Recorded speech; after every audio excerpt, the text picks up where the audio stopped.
Lucky Akter, তাকে আমরা চিনি, বিখ্যাত বা পরবর্তীতে কুখ্যাত লাকি আক্তার। খোয়াব দেখছেন আরেকটা গণজাগরণ মঞ্চ তিনি তৈরি করবেন।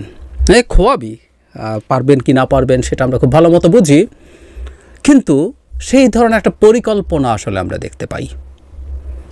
আমরা খেয়াল করেছি গতকাল তিনি জ্বালাময়ী বক্তৃতা দিয়েছেন ধর্ষণ এবং নারী নির্যাতনের বিরুদ্ধে, ডক্টর ইউনূস সরকারের বিরুদ্ধে।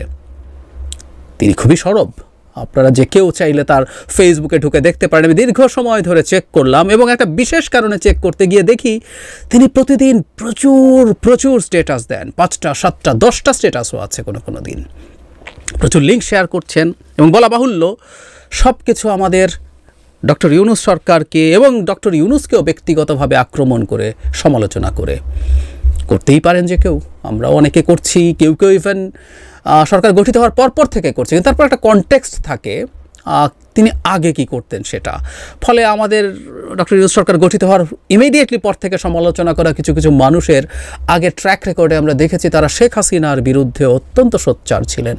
সুতরাং এটাকে আমরা একটা পয়েন্ট অফ ভিউ থেকে দেখব, কারণ কনটেক্সট ম্যাটার্স। সো আমি আসলে ওনার ফেসবুকটা পুরোটা দেখতে চেষ্টা করেছিলাম তিনি জুলাই অগাস্টে কি ফেসবুক স্ট্যাটাস দিয়েছেন সেটা দেখার জন্য।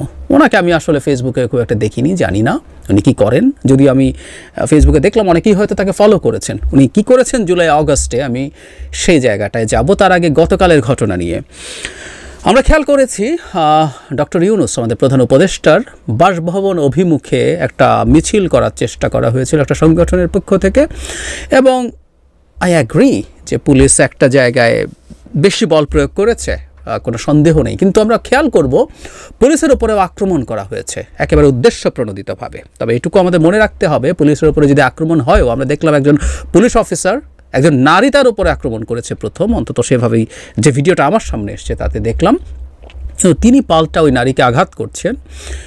আমাদের পুলিশকে আসলে এই ধরনের সিচুয়েশন ট্যাকল করার জন্য প্রস্তুত থাকতে হবে। পুলিশ আঘাত পেতে পারেন, কেউ তাকে আক্রমণ করতেও পারে, সেগুলো তারা কিভাবে হ্যান্ডেল করবেন। এবং যেখানে নারীরা উপস্থিত আছেন সেই জায়গায় যথেষ্ট পরিমাণ নারী পুলিশ কেন নেই আমি সেটাও অবাক হয়েছি।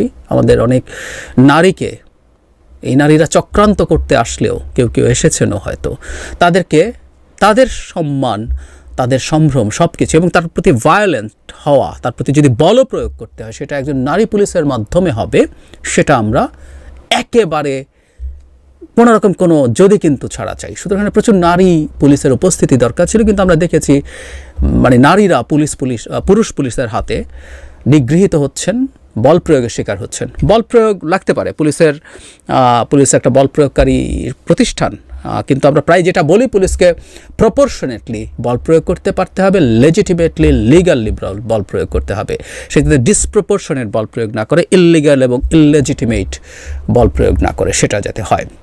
সুতরাং গতদিনের ঘটনাটা পুলিশের ম্যাল হ্যান্ডলিং ছিল এবং বলা বাহুল্য ওখানে একটা কেওস তৈরির চেষ্টাও ছিল, কারণ পরবর্তীতে আমরা দেখেছি লাকি আক্তার জ্বালাময়ী ভাষণ দিচ্ছেন, মানে কি বিভৎসতা ঘটে গেছে।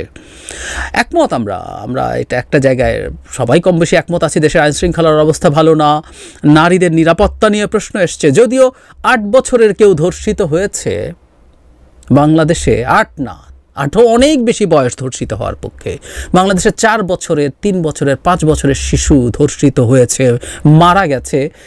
শেখ হাসিনার সময়ও প্রচুর ছিল, সব সময় ছিল, কিন্তু এখন একটা সোকল্ড মুভমেন্টের চেষ্টা হচ্ছে বলেই বলছি।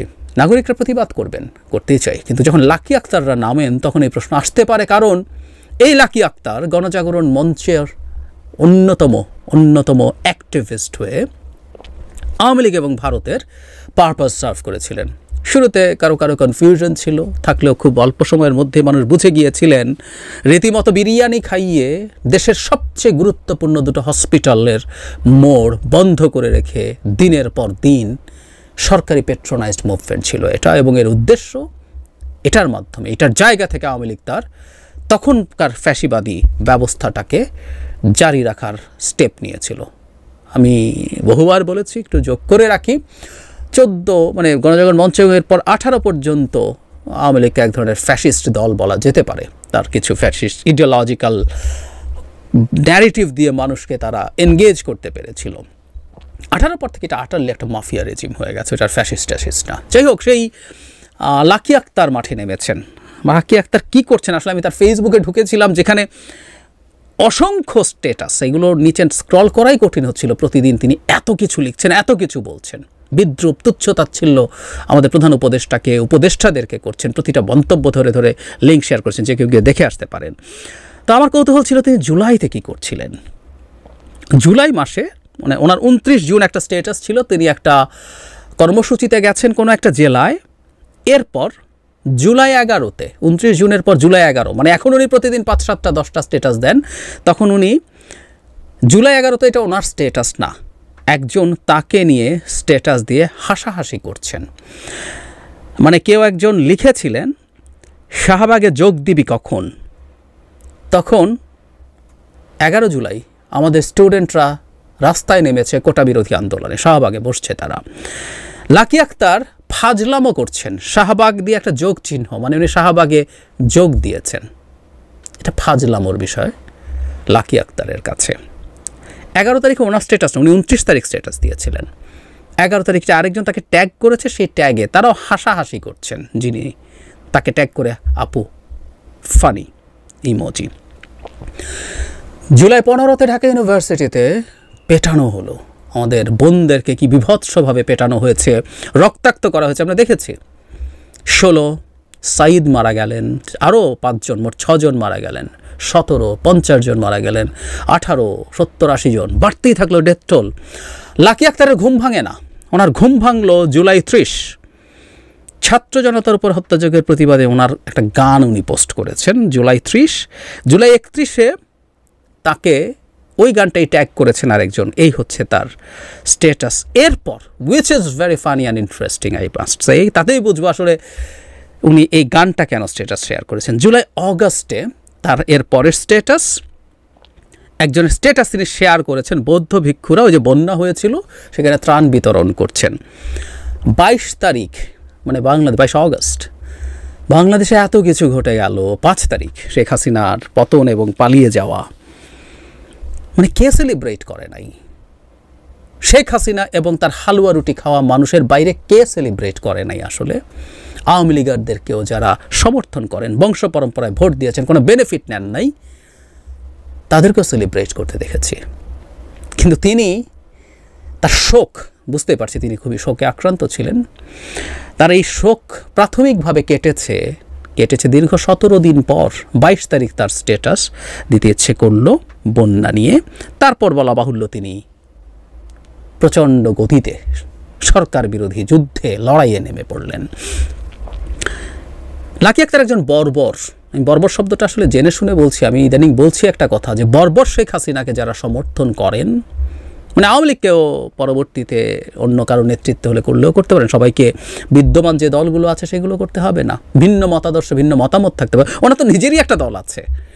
এই লাকি আক্তারদের জন্যই আসলে এই দলটা, তাদের দলটা আওয়ামী লীগের সহযোগী কিনা এসব প্রশ্ন অনেকে করেন, ওদের বি টিম কিনা এসব প্রশ্ন অনেকেই করেন জাস্ট বিকজ অফ দিস।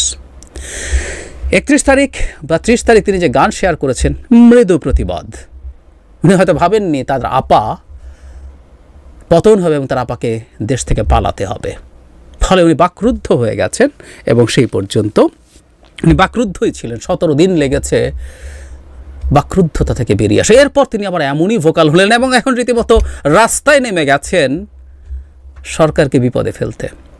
ধারণা করি বা আমরা অনেকেই বুঝতে পারি রাইটলি, তিনি চাইছেন আসলে এই অজুহাতে আবার রাস্তায় কোনো কিছু তৈরি করা যায় কিনা। পিওরলি আওয়ামী এবং ভারতীয় চক্রান্ত নিয়ে মাঠে নেমেছেন লাকি আক্তার, তার সাথে আরও কেউ কেউ আছে। আমি বলছি না অপরাপর যারা এই মুভমেন্টে আছেন তারা তাই সেই কারণে আছেন, নো, সরকারের ব্যর্থতা আছে, চরম ব্যর্থতা আছে। ইভেন এই রেপের ঘটনার চাইতে বড় ব্যর্থতা আছে, কারণ রেপে যারা ভিকটিম আছে তাদেরকে যারা আসামি আছেন, অভিযুক্ত আছেন, তাদেরকে গ্রেফতার করা হয়েছে, ভিকটিমের জন্য সর্বোচ্চ চিকিৎসার ব্যবস্থা করা হয়েছে। এখানে তো সরকারের ব্যবস্থা নিতে কোনো রকম কোনো কার্পণ্য নেই। এটা তো এই না যে বাংলাদেশের ইতিহাসে প্রথম এত ছোট একটা কন্যা শিশু ধর্ষণের শিকার হয়েছেন না। সো সরকার তো এখানে স্টেপ নিচ্ছে। বরং সরকারের অনেক অন্যান্য জায়গায় নারীর প্রতি কিছু ঘটনা, এই যে ওড়না নিয়ে যে ঘটনাটা ঘটেছে, স্মোকিং নিয়ে যেটা ঘটেছে, এগুলোতে সরকারের নানান রকম রিলাক্টেন্স আছে। এবং ওটা সহ যাবতীয় নির্যাতন নিয়ে যে নারীরা বা পুরুষরা মাঠে নেমেছেন তাদের প্রতি আমরা শ্রদ্ধা রাখি এবং আমরা অবশ্যই মনে করি মানুষ এগুলো নিয়ে মাঠে থাকতে পারে। কিন্তু লাকি আক্তাররা না। যে মানুষটা আওয়ামী লীগের সময়, আওয়ামী লীগের এই বিভৎসতম বর্বরতার সময় যে দুটো লাইন লেখে নাই, তার কোনো অধিকারই নাই বাংলাদেশে এখন সরকারের কি করছে না করছে সেটা নিয়ে কথা বলার। Full stop. কে যখন বলতে আসে আমরা খুব ভালোভাবে বুঝতে পারি এটা এজেন্ডা নিয়ে আসা, ঠিক সেই গণজাগরণ মঞ্চের মতো আওয়ামী লীগ এবং ভারতের এজেন্ডা নিয়ে মাঠে নেমেছেন। এটা দেখা সুখের যে এই মুভমেন্টে, এই নারীদের প্রতি অত্যাচার নির্যাতনের মুভমেন্টে থাকা অনেকেই লাকি আক্তারের সম্পৃক্ততাকে ডিনাউন্স করছেন। আমি আশা করি, আমি বিশ্বাস করি এদেরকে মাঠে যদি আর দেখা যায় সেটা আসলে এই আন্দোলনকে পুরোপুরি প্রশ্নবিদ্ধ করবে, এবং সেটা করার জন্যই এই ভিড়ের মধ্যে থেকেই ঘটনা ঘটানোর জন্য তিনি নেমেছেন। লাকি আক্তারদেরকে আমাদের প্রতিরোধ করতে হবে, অন্তত মানুষ যাতে তাদেরকে চিনে রাখে। রাস্তায় নামলেও এবং আমাদের পুলিশকেও বা অন্যান্য সবাইকেও সতর্ক থাকতে হবে, তারা কোনো না কোনো ফর্মে স্যাবোটাজ করতে নামছেন। তারা চাইছেন কোনো একটা সমস্যা তৈরি হোক, যে সমস্যাটা তারা বেচবেন ভারতীয় পত্রিকাগুলোর কাছে, তারা সেগুলো সারা পৃথিবীতে বেচার চেষ্টা করবেন যে বাংলাদেশে এটা হচ্ছে। এবং আমি মনে করি এই লাকি আক্তার সহ তার সাথে থাকা যারা আওয়ামী লীগের সময় একেবারে নিশ্চুপ ছিলেন, এখন ভীষণ সরব, তাদের প্রতি খোঁজ খবর রাখা, তাদের প্রতি নজরদারি রাখা, তাদেরকে বোঝার চেষ্টা করা তারা আসলে কি করতে চাইছেন। প্রত্যেকের অধিকারের পক্ষে আছি, তারা তাদের কথা বলতে পারেন। আমি আবারও বলছি, তারা নামবেন, যদি মনে করেন যে তখন বলেন না এখনই বলার সময়, ডু দ্যাট। কিন্তু আমরা যেন এসব বর্বরদের চিনে রাখি। আর সরকারের কাজ করতে হবে, কারণ বারবার বলছি চক্রান্ত আছে। যদি কোনো না কোনো চক্রান্তের সাথে জড়িত থাকেন, কোনো ষড়যন্ত্রের সাথে জড়িত থাকেন, তাদের বিরুদ্ধে আইনানুগ ব্যবস্থা নিতে হবে। আমরা আওয়ামী বর্বরতার সমর্থকদের, আওয়ামী বর্বরতার ক্ষেত্রে নিশ্চুপদের, আওয়ামী লীগের পতন এবং হাসিনার পালিয়ে যাওয়া সেলিব্রেট না করাদের ক্ষেত্রে আমরা খুব ক্লিয়ারলি বলতে চাই, এরা এই জাতির শত্রু, এই জনগণের শত্রু, এই রাষ্ট্রের শত্রু। বর্বর লাকি আক্তার, বর্বর শব্দটা আমি জেনে শুনে বলছি, আমি মনে করি কেউ আমার সাথে দ্বিমত করতে পারেন। মানে উনি তো রাজনীতি করেন, মানে জুলাই অগাস্ট লাগে না। শেখ হাসিনা বাংলাদেশকে কী করেছেন উনি এত বছর ধরে দেখেন নাই? বিশেষ করে 2018 সালের রাতের বেলায় কি করেছেন নির্বাচনের নামে, বছরের পর বছর কি পরিমাণ অন্যায় অত্যাচার করেছেন, হত্যা, গুম, নির্যাতন, মিথ্যা মামলা, গায়েবী মামলা, ধ্বংস করে দিয়েছেন এই দেশের প্রত্যেকটা প্রতিষ্ঠানকে, মানুষের জীবন শেষ করে দিয়েছেন, লক্ষ